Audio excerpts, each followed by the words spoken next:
The night has fallen. Welcome to the world of Edutales for kids.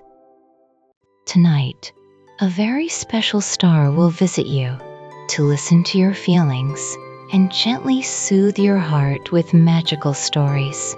Come meet Twinkle and let the adventure begin. Up in the deep, endless night sky, millions of stars twinkled and shone. But there was one very special star. Her name was Twinkle.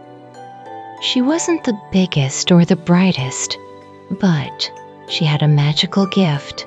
She could feel people's emotions.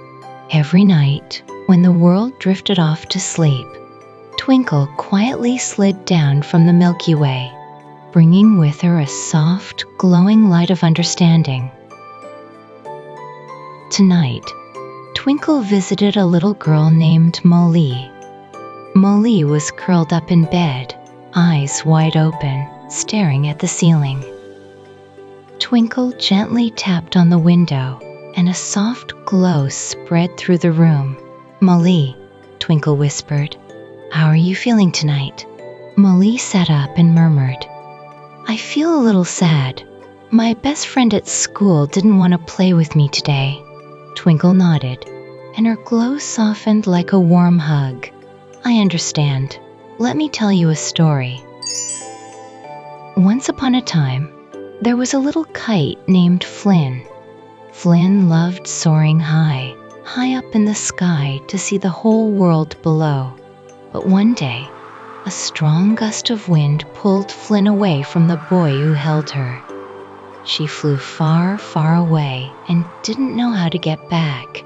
Flynn felt terribly sad. She drifted all alone in the sky, afraid she might never find anyone to love her again. Until one day, she met a group of little clouds.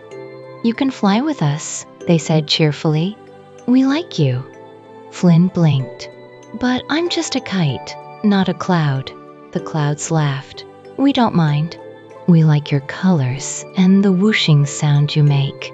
Flynn felt something warm inside.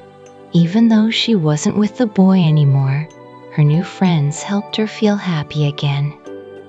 Twinkle smiled, finishing the story. "Sadness is a real feeling, Molly, but you'll always find someone new who cares about you in their own special way." Molly smiled softly. "Thanks, Twinkle. I feel a little better now."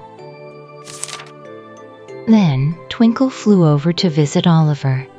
He was hiding his face in the pillow, clutching his blanket tight. "Oliver," Twinkle whispered gently, "how are you feeling tonight?" Oliver didn't look up. He grumbled, "I'm angry. My little brother broke my robot model and didn't even say sorry." Twinkle floated closer, her voice as light as a breeze. "I hear you. Anger is a strong feeling. Let me tell you a story.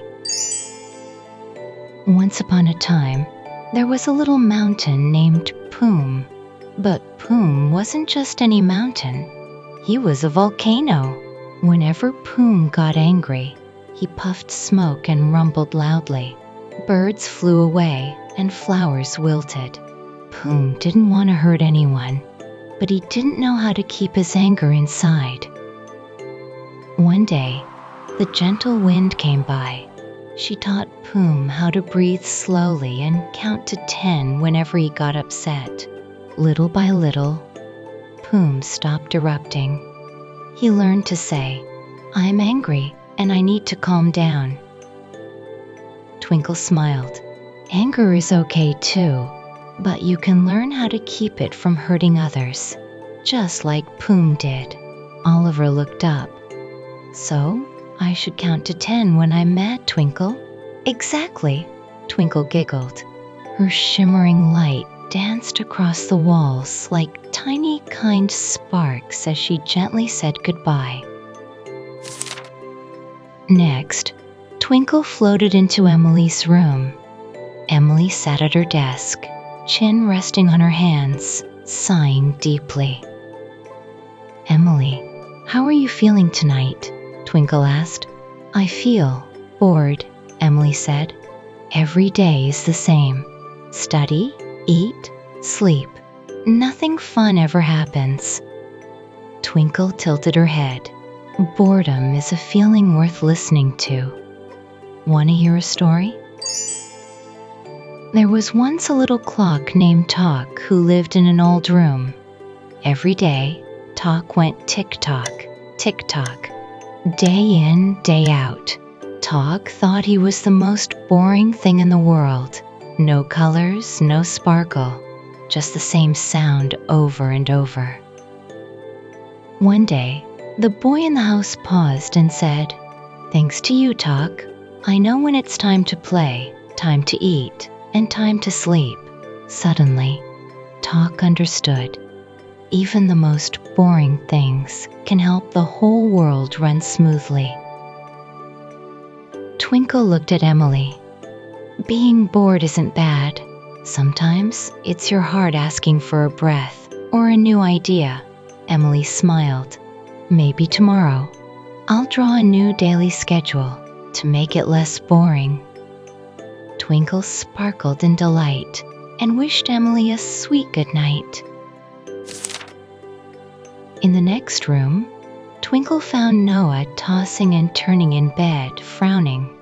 Noah, Twinkle asked softly, what's bothering you? I feel jealous, Noah said. My cousin always gets the attention. Everyone says he's smart and cute all the time. Twinkle touched Noah's pillow gently. Jealousy is a feeling even grown-ups have. Let me tell you a story. In a shoe cabinet, there was a pair of sneakers named Toph. Toph didn't have glitter, wheels, or flashing lights. Toph was jealous of the fancy dancing shoes and the spinning shoes with lights. Everyone picked them first. One day, the girl took Toph on a mountain hike. The path was rocky and steep, but only Toph stayed strong. No slipping, no tearing. That night, the girl hugged Toph and said, Thanks. Because of you, I reached the top. Toph smiled inside. He wasn't flashy, but he was special in his own way. Twinkle looked at Noah. You too.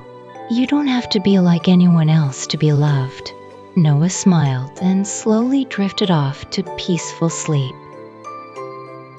After a long night of visiting children and listening to their feelings, Twinkle felt her heart glowing warmer than ever. She floated slowly back up to the Milky Way.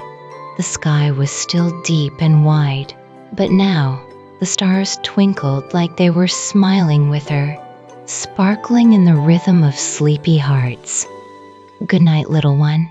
Whether you feel sad, angry, bored, or jealous tonight, every feeling deserves a gentle hug. Close your eyes, let your heart rest, and dream the sweetest dreams.